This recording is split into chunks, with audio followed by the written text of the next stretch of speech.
Mr. Beast's latest video, he healed over 1,000 people's blindness. Well, he didn't directly do the healing himself. He found doctors to heal this very simple procedure that happens when people have a layer of stuff between their eye and their eyelid. And it's a very simple procedure that allows people to get their sight back, okay? Now, some people are paralleling this to Jesus healing the sight of the blind. Matter of fact, we have a couple of tweets here that have gone viral that says he is literally the Antichrist. This is an accusation here.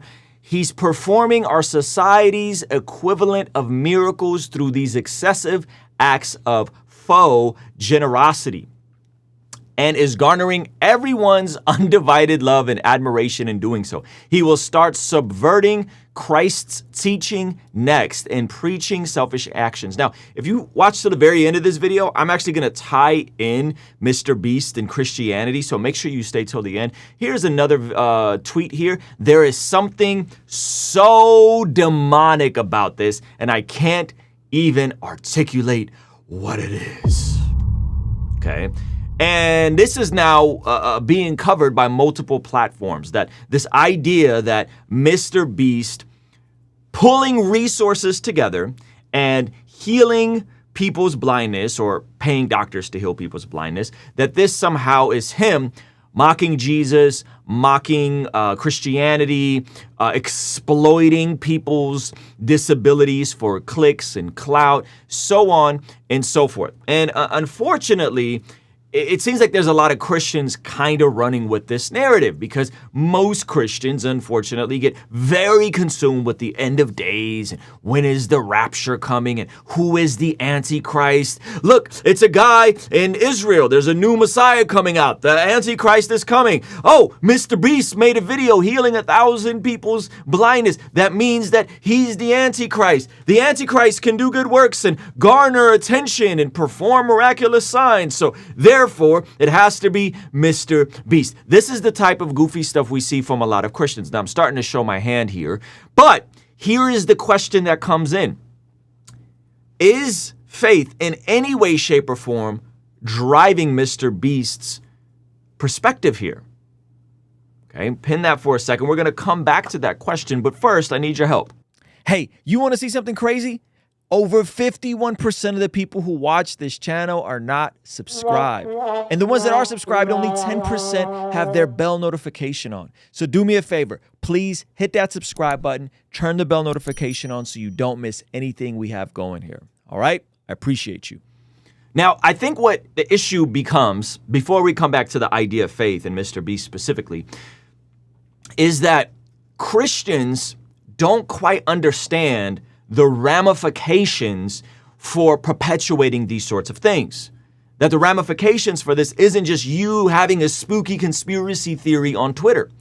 That this type of thing actually impacts how other people perceive Christianity and how they perceive people who do philanthropy and work like this. And Mr. Beast has a separate channel about Mr. Beast philanthropy. He has a nonprofit. And again, we're going to come back to the faith thing in a moment. But I want to show you guys a clip, but just hide your kids, hide your wife. Pre-warning. Explicit.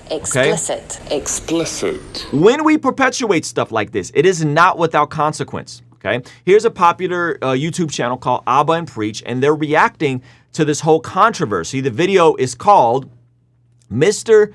Beast is Evil for Curing People's Blindness and Filming It. Now, there's some profanity in this, so just buckle up. And the point they make is actually kind of dark, okay? So I'm just warning you off the rip. But it's important that we understand that when we slide into this sort of thinking, that this does not come without consequence, okay? So listen to Abba break this down and where he lands, which is, again, kind of spooky. 1,000 people now that can see that couldn't see yesterday. And if he takes that money and wants to be more egotistical to save another 1,000, I will celebrate that too. I don't give a fuck what's in his heart or what his intentions are. People that couldn't see can now see. That's a way to be egotistical. Do you understand? Close your fucking eyes. Now that's your rest of your life. Someone can change that. I will never sit here and get mad at him for that. Because we spend too much time in our society celebrating niggas with guns shooting each other, celebrating people who are getting violent in the ring or doing other kinds of crazy stuff. Someone's giving people their eyesight back. Bring it. And you want to call them demons. Tell them. Then, bitch, I want to be in hell. Now, he articulates things so well with regards to the net positive that Mr. Beast is adding. He articulates the other things we allow ourselves to be entertained by, and all the clicks and all the virality and all the wild messages, and juxtaposing that with the good work and the positive content that Mr. Beast is doing. But he lands at the point where if you guys, primarily religious people, think this is evil and demonic, then I want to be in hell. Now, he's being hyperbolic, but it's still a wild thing, the way he just kind of phrased all of that. And so I just want us to know that these sorts of things online, they impact how people perceive people of faith.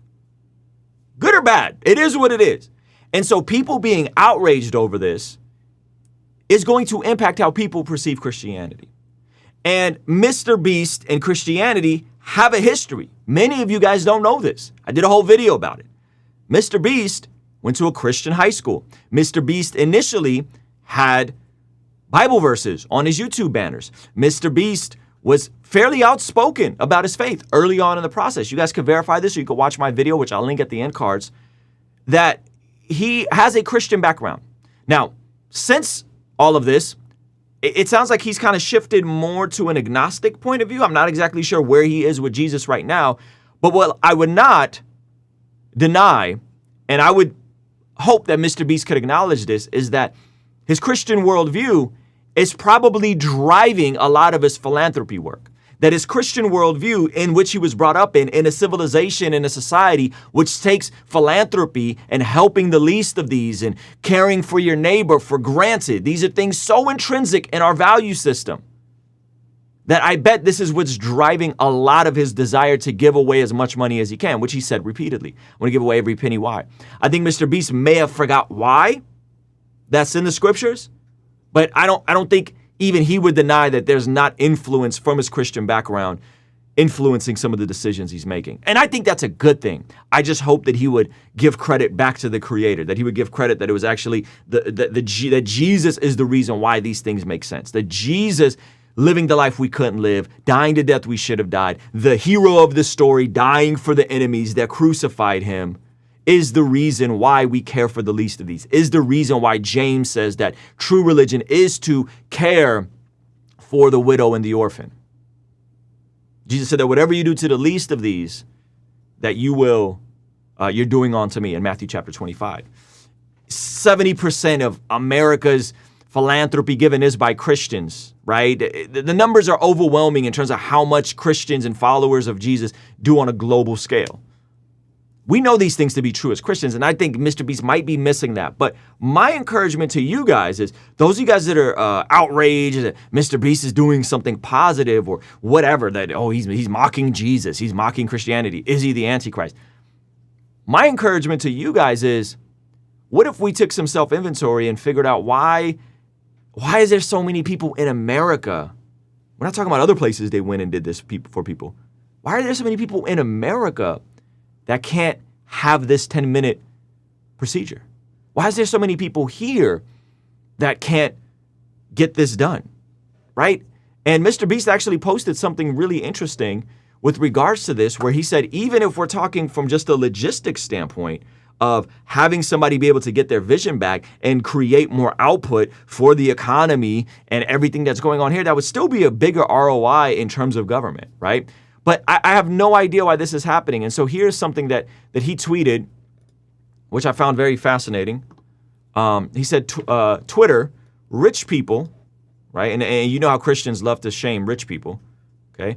He said, rich people should help others with their money. Me, okay, I'll use my money to help people, and I promise to give away all my money before I die. Every single penny. Twitter, Mr. Beast bad.